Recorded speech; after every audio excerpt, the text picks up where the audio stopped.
This is Get Real with Bob and Stacy, the show that helps you learn about the mortgage and real estate markets. Get the inside scoop from their expert list of guests and have some fun along the way. Now, here's Bob Gallagher and Stacy Alcorn. Welcome back. You're listening to Get Real with Bob and Stacy. You're joining us for our Leaders and Legends segment. Our first guest today is Joann Lublin, management news editor for the Wall Street Journal and author of Earning It, Hard-Won Lessons from Trailblazing Women at the Top of the Business World. Welcome to the show, Joann. Thanks for having me. I want to give everybody some background on Joann. She is management news editor for the Wall Street Journal. She works with reporters in the U.S. and abroad to conceptualize and organize coverage of management and workplace issues. She covers issues such as corporate governance, executive compensation, recruiting, and succession, and writes stories on these topics mainly for the journal's front page and marketplace section. She assumed her duties in December 2002. She is also author of a new book called Earning It, Hard-Won Lessons from Trailblazing Women at the Top of the Business World. It describes leadership lessons from 52 high-level female corporate executives based on career obstacles they overcame. Nearly two-thirds of the women interviewed are experienced public company CEOs. Ms. Lublin long served as contributing editor of the journal's annual special section on executive pay and still helps coordinate coverage of its yearly CEO pay survey. She previously oversaw the weekly career journal pages and was responsible for career coverage. Before I start asking questions, make sure you check out her website at Joann, Joann, Lublin, Lublin.com. So, first of all, my big question for you is, what made you decide to write the book?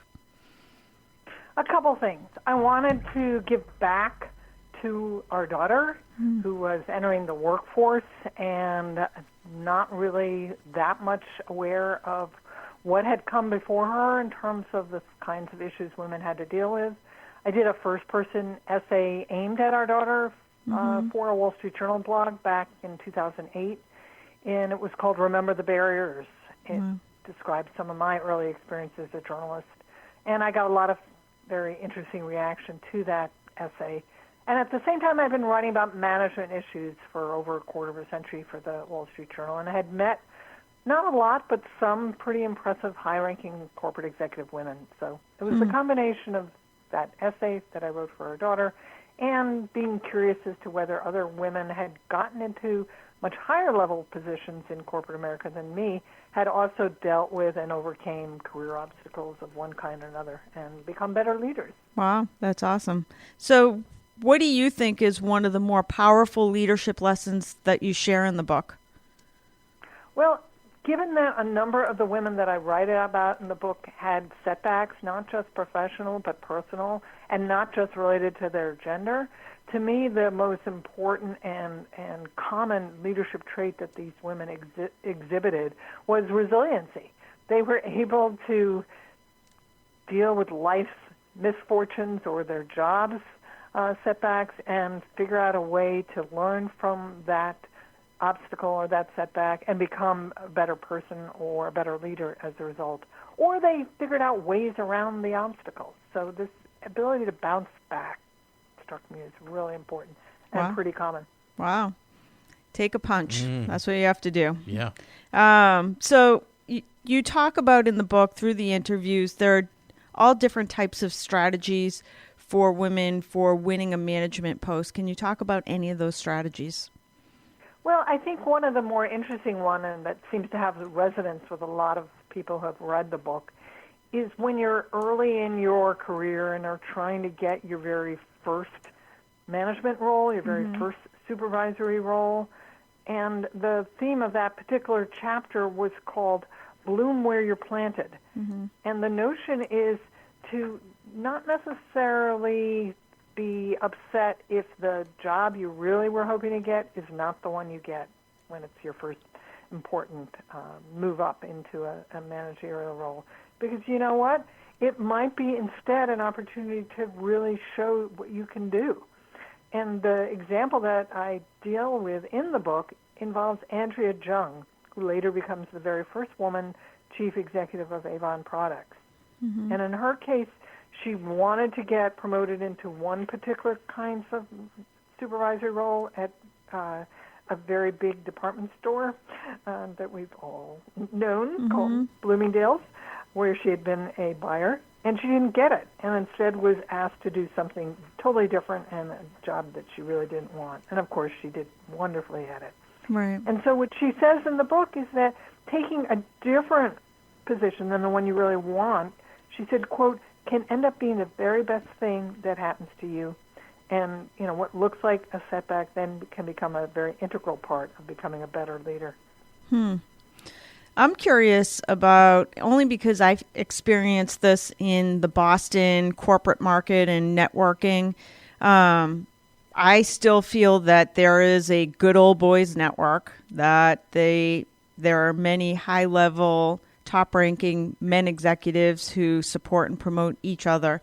Through your interviews, do you find that there's also a similar type of female network?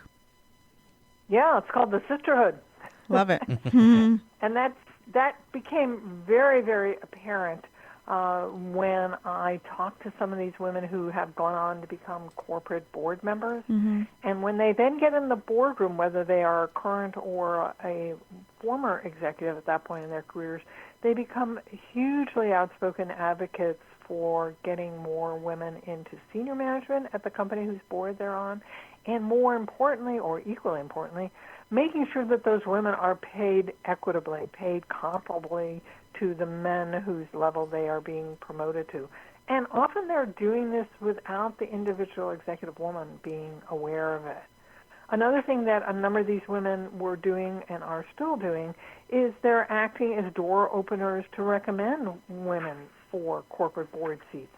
Because, again, there's a relatively small percentage of women serving on major public company boards, and they tend to ask the same women over and over. And I talk at the back of that chapter, called Beating Board Bias, that the ultimate secret weapon may be women like this, who themselves are already on more boards than they can possibly take, and so they act as personal advocates on behalf of other women who want to be a director for the first time and who they know are qualified and that they can personally vouch for.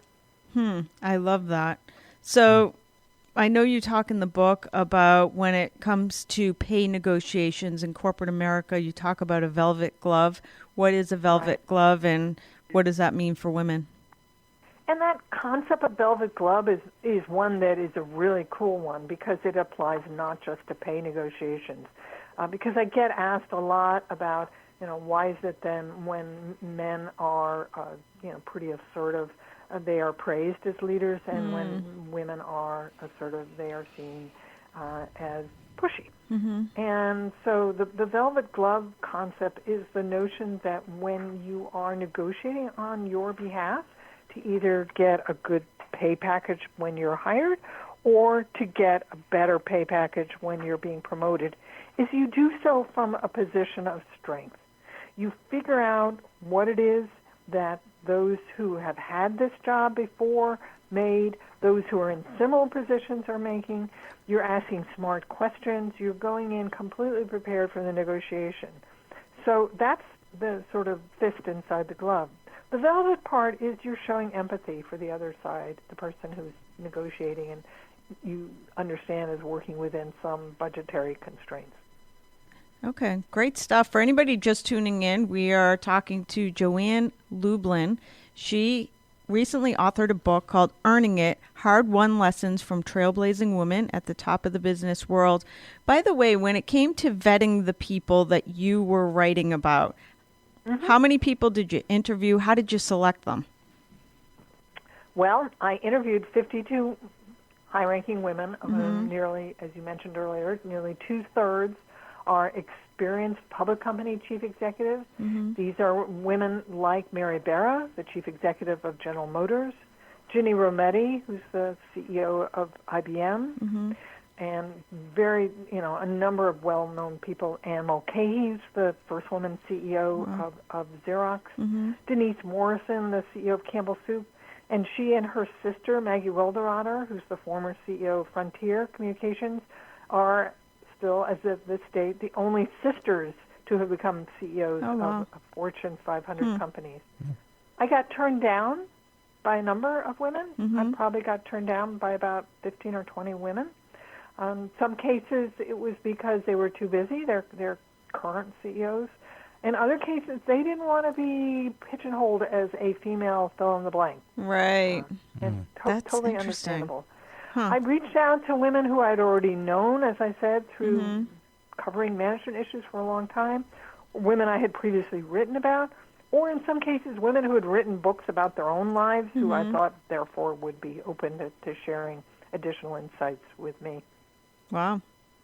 So did you find that, first of all, in speaking to the 52 women, do you find that there is sexual harassment that still exists? And Absolutely. did they have any advice for avoiding sexual harassment conflicts within the workplace?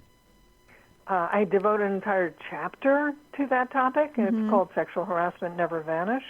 And I continue to hear stories about it still going on as I go around the country talking about the book. And some of these women who themselves experience sexual harassment early in their careers, then when they get into positions of power, make it their personal responsibility to make sure it doesn't happen or it's corrected quickly when it's going on with women in their 20s who are working for them.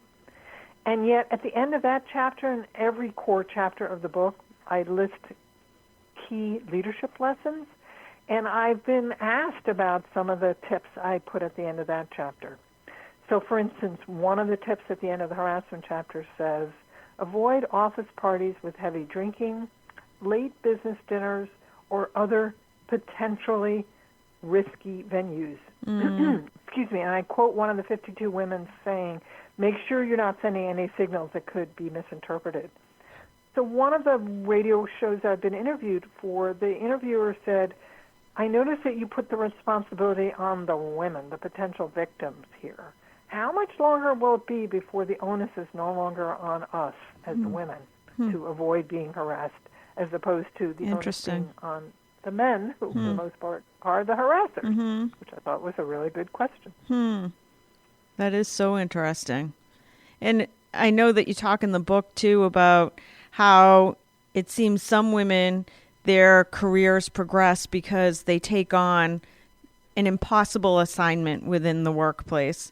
And that's like a double-edged sword. If you take on something that seems impossible, the good thing is if you accomplish it, you can get promoted right up the career ladder.